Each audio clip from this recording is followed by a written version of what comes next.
Housing officials in Pennsylvania say that the time limits on Section 8 housing subsidies would destroy these Section 8 tenants. I'm Tony, and this is Real Estate Investing and Landlord News.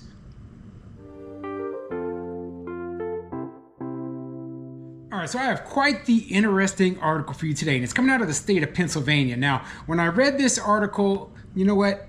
I noticed that it was written in a slant against the proposed cuts to Section 8 housing, right? But they made the unfortunate mistake of interviewing landlords, and talking to them about the whole issue. And I thought it was actually quite funny reading these little short stories. So I'm going to go over part of this article and tell you what these landlords said. And it's nothing that I haven't been saying in my videos for a very long time, okay? Now, my opinion is these cuts to Section 8 program, they're absolutely necessary. They're absolutely necessary. The thing has become just a giant mess, and we have all these people using the program who need to become self-sufficient. They need to be able to pay their rent on their own, period.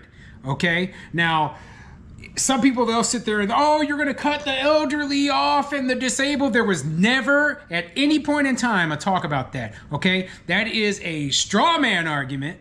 That is stupid, and I'm not falling for it. And neither are the people who watch these videos, okay? They know the truth. They know what's proposed. We can read on our own. We see what's happening, and the only thing you're doing is saying, hey, you know what? We're going to create this system where we have these people who are using this Section 8 benefit from the government for 20, 30, 40 years and never are able to pay the bills on their own. And I don't want it. I don't want it. I don't like it. And I will never like it. So before I get into the article, go ahead, hit the like, subscribe button, maybe leave a comment down below. Let me know what you think. So here is my question, right? I'm going to read this article and tell you what these landlords said in the article, right?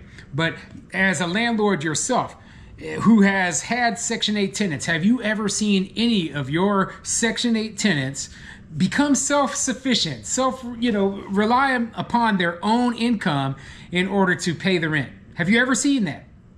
And here's another question for you. How long is the longest that you have had a tenant in your unit who is a Section 8 tenant? Now, me personally, I had a tenant in my unit for about 5 years. There was no sign that they were ever going to become self-reliant, and eventually I had to evict them because they couldn't pay their little minuscule portion of the rent. So I was still getting the check from the government for their part, but this tenant didn't pay their little portion, and they trashed my place on top of it. Give me a break, okay? Give me a break. Absolutely idiotic. I hate going through nonsense, right? And it sours me on the whole program on top of the bureaucratic nonsense I had to do in order to get them in the unit in the first place, okay? But anyway, let me get into this article. I'm going to tell you what it says. This article is coming from the BucksCountyBeacon.com, and it says, Trump's proposed time limit on HUD subsidies would devastate low-income families in Bucks County and across Pennsylvania. If the 2-year limit is enacted, evictions are expected to skyrocket, resulting in an increase in homelessness. The homelessness situation will just shoot up. But meanwhile, we'll sit there and we'll be like, Becky over here was on the wait list for 5 years before she got her voucher. And it's like, was she living on the street the whole 5 years? Well, no. She had an apartment, but, she could barely afford it. Barely afford it means that she could still afford it. Funny, so for 5 years while she was on that wait list, she was able to afford her own rent, but suddenly now she needs a voucher to pay her rent for her. That seems a little bit odd, doesn't it? I mean, to anyone else other than me? Anyway, let me get into the article. Bucks County has one of the highest eviction rates in the Commonwealth, 8 out of 67. If Housing and Urban Development Secretary Scott Turner gets his way, the number of people losing their homes in the region and all across the nation will go even higher. A recent story by the Associated Press sounded the alarm about a New York University study predicting federal policy changes.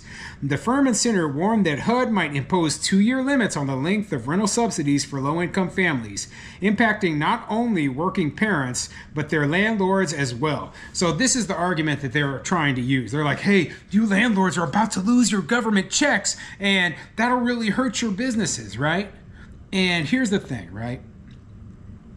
it doesn't matter if I'm not getting paid by the government or if the tenant themselves is not paying me. Simply put, the process is the same. If I'm not getting paid the money that I'm owed, the person is evicted, and then I put someone in my unit who will pay me the money. Okay? That's the way it works. So, yeah, it might be unfortunate. It might be an unfortunate situation here or there where we have tenants losing their government subsidies, right? But I'm not reliant upon that. And the grand majority of landlords out there are not reliant upon the Section 8 program. Now, I have mentioned before that, yes, there are landlords out there who 90% plus of their business, if not 100%, is Section 8 tenants. And in my opinion, right, I never thought that was a good strategy. Never. Not at any point in time did I want to be in the business of government housing. You know, eventually you run out of other people's money. The same problem with socialism. You know, that's what you get. This is what you get. You run out of other people's money eventually. And this could be a situation where landlords who did provide those services, well, they're going to be facing a lot of struggles. But there is some good news in that, right? A lot of the people providing these services, they were these, you know, nonprofits, these basically they were 100% reliant upon the government for everything anyway types, okay? They weren't real businesses, okay? The real business owners are going to move on. They're going to adjust their strategy. They're going to be just fine. There are plenty of market rate tenants out there. And if it does cause a softening in rental prices, that just proves to you, once again, the negative impact that Section 8 had on the rental market. It proves my fact, okay? If rent prices go down due to the fact that less people have vouchers now, that proves that the government was falsely inflating rent prices in the first place to make it unaffordable for the people who were trying to pay it out of their own pocket, okay? So, you know, I feel like this is beneficial. Beneficial is going to be beneficial for tenants. It's going to be beneficial for landlords. It's going to be beneficial for the country as a whole. And in the end, you know what? That's exactly what we need. So I'm going to skip down in this article. I'm not going to read all this garbage because the article has a bunch of garbage. You know, they're trying to sway our opinion to make, oh, we can't allow these cuts to happen. You know, and I'm just sick of it. I'm absolutely sick of it. And get to the part where they're actually talking to landlords. Okay? MJ, a landlord in Allegheny County who preferred to go by initials out of fear of being blacklisted, predicted quantifiable pain for most of his tenants. I've been in business for 30 years. I've been a Section 8 landlord for a very long time. So far, I have only seen 2 families that have come out of Section 8 and become, you know, self-sustaining. So, landlord, 30 years in the business, right? Probably owns dozens, if not hundreds of units, okay? And has only seen 2 people come out of Section 8. Okay, this is exactly what I'm saying.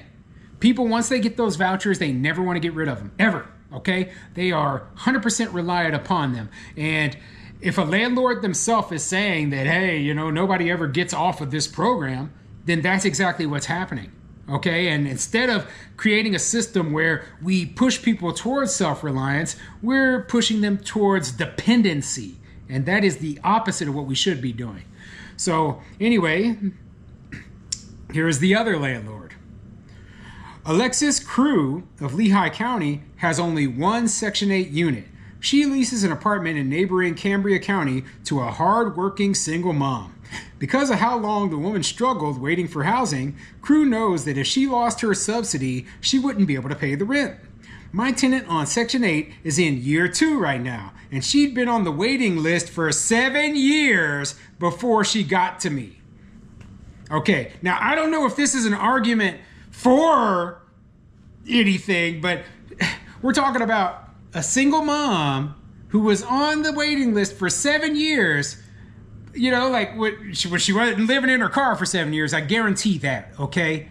Instead, what we really have here is a situation where we have a hardworking person who was able to pay their rent on their own without the subsidy, who suddenly got the voucher. This is exactly what I'm talking about. This is garbage. There shouldn't even be a wait list. How many times do I have to say that, okay? The whole thing behind the wait list is, oh, well, when we finally get the voucher, then we'll be able to give it to the people who need it. And my whole argument has always been that if you're able to even wait on the list, you don't truly need it, okay? You don't. Instead of giving the vouchers out as needed to the people who truly need it, be it elderly or disabled people, and some, maybe able-bodied people who've fallen on hard luck for a short period of time, well, you know what? Nobody can even get a voucher for years on end. Idiotic. It's all idiotic. I don't agree with it. And, I'm glad that they talk to these landlords because, it proves my point, okay? But what do you think? Go ahead and put a comment in the comment section down below.